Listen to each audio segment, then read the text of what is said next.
آپ کہہ دیجئے کہ تم غور کرو اور دیکھو کہ کیا کیا چیزیں ہیں آسمانوں میں اور زمین میں، اور جو لوگ عنادن ایمان نہیں لاتے ان کو ڈرائیلیں اور دھمکیاں کچھ فائدہ نہیں پہنچاتی۔ جو لوگ ایمان نہیں لاتے، ان کا دل سے ایمان نہیں لاتے، ان کو تم تبلیغ کرو یا دھمکیاں دو، کچھ بھی فائدہ نہیں پہنچتا۔ ان کو ڈرائیلیں اور دھمکیاں کچھ فائدہ نہیں پہنچاتے۔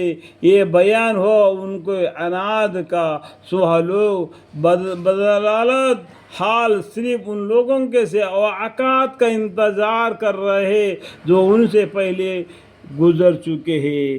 اس سے پہلے بے ایمان تھے، وہ ایمان نہیں لایا، سمجھانے کے باوجود بھی داڑھی پکڑ کے بھی سمجھایا، پکار کے بھی سمجھا دیا، ہاتھ پکڑ کے بھی سمجھا دیا، پھر بھی نہیں مانا تو آخر میں عذاب مبتلا ہو گیا۔ جب عذاب آ گیا تو ہائے ہائے اللہ اللہ اللہ اللہ ایمان لائے ایمان لائے۔ اس طریقے سے یہ لوگ بھی ان کے ساتھ انتظار میں ہیں، ان کے اوپر بھی عذاب الہی آ پڑے تو ایک دم ختم ہو جائے، اس ٹائم پر ان کا ایمان لانا نفع نہیں دے گا۔ آپ فرما دیجیے کہ اچھا تو تم تو اس کے انتظار میں رہو، میں بھی تمہارے ساتھ اس کے انتظار کرنے والوں میں سے ہوں، تم بھی اپنے طور طریقے پہ رہو، میں بھی تم اپنے طور طریقے سے رہوں گا۔ تو لیکن قرآن میں یہ قل یا ایھا الکافرون سورہ ہے، اس کے مانند آیتیں ہیں۔ پھر ہم اس عذاب سے اپنے پیغمبروں کو اور ایمان والوں کو بچا لیتے ہیں۔ اللہ تعالیٰ عذاب سے ایمان والوں کو اور پیغمبروں کو بچا لیتے تھے، جس طرح ان مومنوں کو ہم نے نجات دی، اللہ تعالیٰ نے نجات دی۔ ہم اللہ تعالیٰ اس طرح سب ایمان والوں کو نجات دیا کرتے ہیں۔ یہ حسب وعدہ ہمارے یعنی اللہ کا ذمہ ہے۔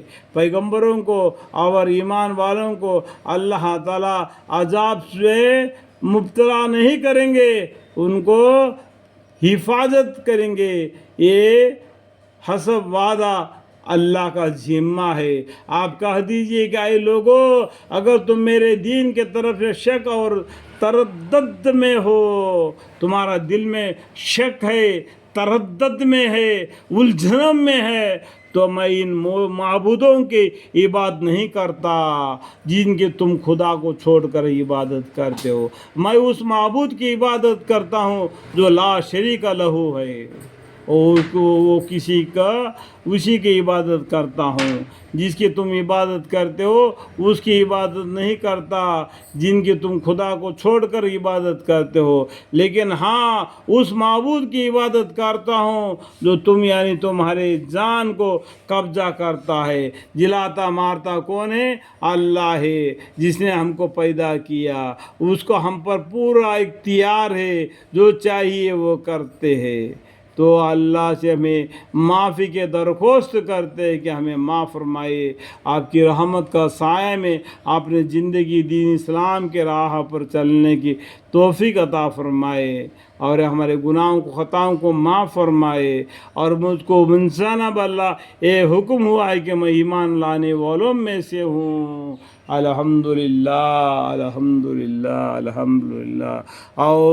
اور ایک ہی اپنے آپ کو اس دین مذکورہ توحید خالص کے طرف اس طرح متوجہ رکھنا کہ اور سب طریقوں سے علیحدہ ہو جائیے، اور مجھ کو یہ حکم ہوا ہے کہ کبھی مشرک مت بننا، کبھی مشرک مت بننا، سب طریقوں سے علیحدہ ہو جانا۔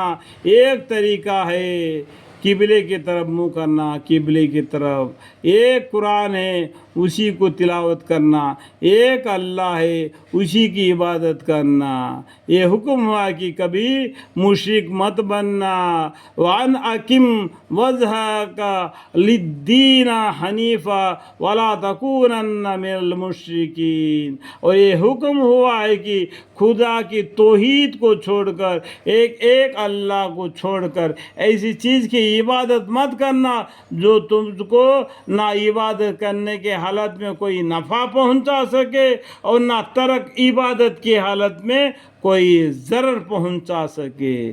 پھر اگر بالفرض تم نے ایسا کیا یعنی غیر خدا کی عبادت کی تو تم اس حالت میں اللہ کے حق ضائع کرنے والوں میں سے ہو جاؤ گے، اللہ کے حق کو ضائع کرنے والوں میں سے ہو جاؤ گے۔